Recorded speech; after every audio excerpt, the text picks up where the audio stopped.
मुझे राम जी के जन्म के कारण बताइए। तब श्री भोलेनाथ कहते हैं, देवी राम जन्म के हेतु अनेका।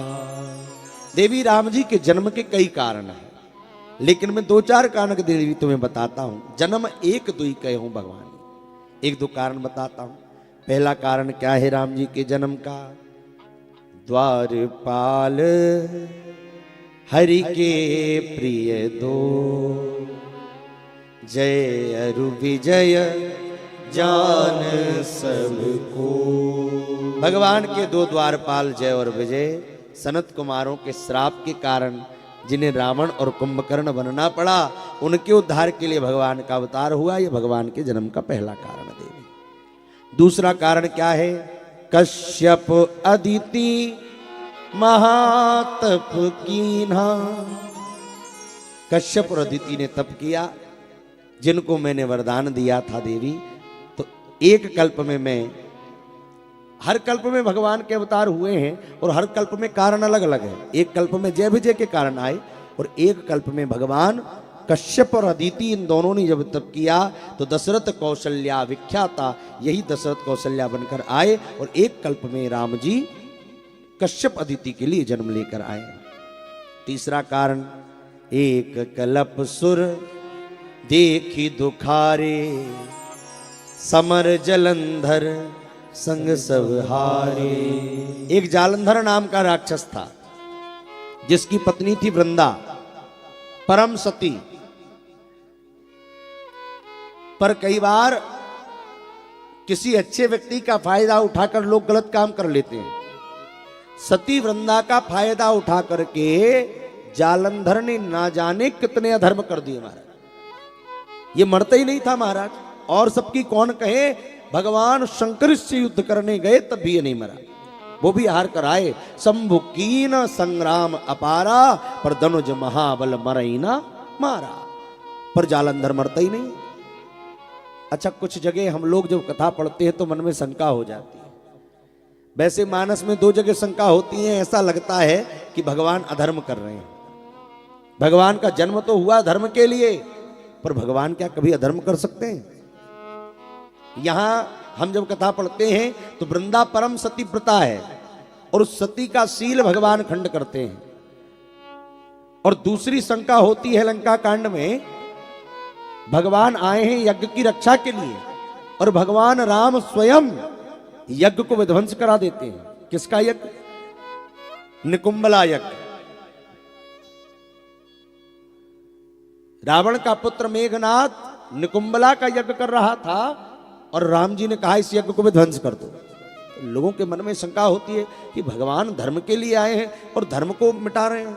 भाई यज्ञ को तो नहीं समाप्त करना चाहिए राम जी को, और यहां वृंदा का सतीत्व भी खंड नहीं करना चाहिए था। ये देखने में ऐसा लगता है, पर जब उसके विषय में चिंतन करोगे तो भगवान ने कोई अधर्म नहीं किया। भगवान का अधर्म भी धर्म है। एक सती वृंदा का धर्म नष्ट क्यों किया? क्योंकि सती के सतीत्व के कारण उसका पति जालंधर मरता नहीं था और हजारों स्त्रियों का शील नष्ट करता था। जिस एक के कारण इतनों का काम बिगड़ता था, भगवान ने कहा अगर एक के शील नष्ट करने से ये मर जाएगा तो हजारों स्त्रियों का शील बच जाएगा। इसलिए कोई अधर्म नहीं है। निकुंबला यज्ञ अगर पूरा हो जाता तो महाराज रावण मरता नहीं, क्योंकि देवी शक्ति आ जाती। इस यज्ञ से ना जाने अगर कितनों का पाप हो जाता। अगर वो यज्ञ पूरा हो जाता तो मेघनाथ को बल मिल जाता, और मेघनाथ को बल मिल जाता तो ना जाने कितने यज्ञ खंडित कर देता वो। भगवान ने कहा ये आगे जाकर कई ऋषियों के यज्ञ खंडित करेगा, इससे अच्छा इसके यज्ञ खंडित कर दो। अरे शरीर की एक उंगली कटवाने से पूरा शरीर स्वस्थ रहता हो तो डॉक्टर कहता उंगली कटवा लेने में भलाई है, तो उंगली कटवा लो। अधर्म नहीं है, यह भी परम धर्म है। भगवान श्री राम जालंधर का रूप बना करके पहुंच गए वृंदा के पास, और जब बना करके पहुंचे वृंदा समझ नहीं पाई। छल कर टार्य उता सुब्रत प्रभु सुर कारज कीन।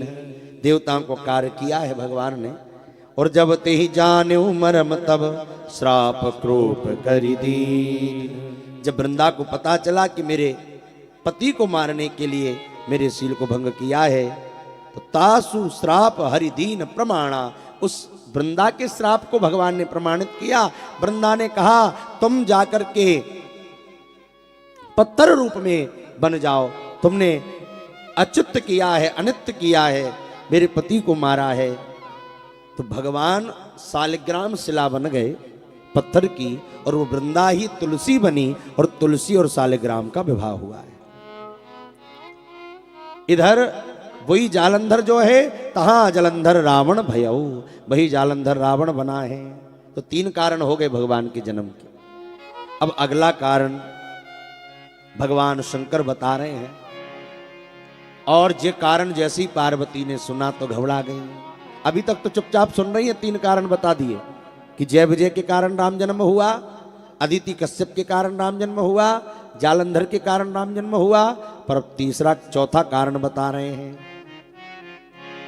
नारद श्राप दीन एक बारा, नारद श्राप दीन एक बारा, कल्प एक तेहि लगी अवतारा, कल्प एक तेहि लगी अवतारा, गिरिजा चकित भई सोनी वाणी, गिरिजा चकित भई सुनी वाणी, नारद विष्णु भगत मुनि ज्ञानी, नारद विष्णु भगत मुनि ज्ञानी, नारद श्राप दीन एक बारा, नारद श्राप दीन एक बारा, कल्प एक देहि लगी अवतारा, कल्प एक देहि लगी अवतारा। एक कल्प में भगवान का अवतार कब हुआ? भोलेनाथ ने कहा नारद श्राप दीन एक बारा। एक बार नारद जी के श्राप के कारण भगवान का एक कल्प में अवतार हुआ। मां पार्वती ने जैसी सुना तो गिरिजा चकित भई सुनिवानी, गिरिजा मैया चकित हो गई। क्या कहते हो? मेरे गुरुदेव ने श्राप दिया भगवान को। देखो गुरु भक्ति कितनी बड़ी है। यहां मां पार्वती ने जैसी सुना कि नारद जी के श्राप के कारण भगवान ने एक कल्प में अवतार लिया, तो मां पार्वती गुरु जी को गलत नहीं समझ रही कि उन्होंने श्राप दिया, बल्कि उल्टा कह रही महाराज नारद विष्णु भगत पुनि ज्ञानी, मेरे गुरुदेव तो इतने ज्ञानी हैं, तो कारण कवन श्राप मुनि दीना और का अपराध रमापति कीना। जरूर राम जी ने कोई अपराध किया होगा, तभी मेरे गुरु जी ने वरदान श्राप दिया है। मेरे गुरुदेव गलत नहीं हो सकते, ये गुरु निष्ठा है कि मेरे गुरु जी गलत नहीं हो सकते, जरूर राम जी ने कुछ गलती की होगी। बताइए, ये प्रसंग मुझे जरा विस्तार से सुनाइए भोले बाबा। 3 बार आपने मुझे जन्म की कथा सुनाई, मैं कुछ नहीं बोली, पर मेरे गुरुदेव ने श्राप दिया। ये प्रसंग मोहि कयो पुरारी, हे भोलेनाथ, ये प्रसंग मुझे सुनना है। भोलेनाथ बोले देवी सुनो।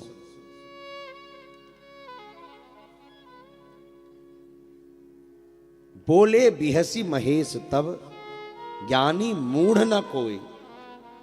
भोलेनाथ बोले ना तो कोई ज्ञानी है और ना कोई मूर्ख है।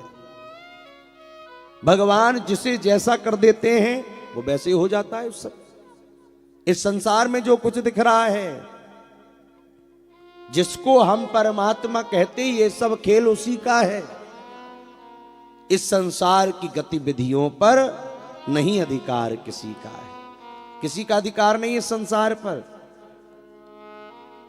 क्षण भंगुर भी नहीं छोड़ता, सदा हमारे साथ में है। और काया की श्वासा डोरी का तार उसी के हाथ में है। इस काया की श्वासा डोर उसी के हाथ में है। हंसना रोना जीना मरना सब उसकी मर्जी का है। और जिसको हम परमात्मा कहते, ये सब खेल उसी का है। निर्धन धनी, धनी हो निर्धन, ज्ञानी मूर्ख, मूर्ख ज्ञानी, सब कुछ अदल बदल देने में कोई नहीं उसका सानी। समझदार भी समझ सके ना, ऐसा अजब तरीका है। जिसको हम परमात्मा कहते, ये सब खेल उसी का है। सब वही बना रहा है, ये सृष्टि वही बनाता है। मिट्टी काली पीले हरे बन, आसमान का रंग नीला, सूर्य सुनहरा चंद्रमा शीतल, सब कुछ उसकी है लीला। सबके भीतर स्वयं छिप गया, सृजनहार सृष्टि का है। जिसको हम परमात्मा कहते, ये सब खेल उसी का है। राजेश्वर आनंद अगर तुम चाहो तो मानो शिक्षा, तज अभिमान मिला दो उसकी इच्छा में अपनी इच्छा। यही भक्ति का भाव है प्यारे, सूत्र यही मुक्ति का है। और जिसको हम परमात्मा कहते, ये सब खेल उसी का है। ये जो कुछ दिख रहा है, ये पर्वत, ये पहाड़, ये वृक्ष, कौन ने बनाए? ये सुंदर सुंदर फल किसने बनाए? फूलों में खुशबू किसने दी है?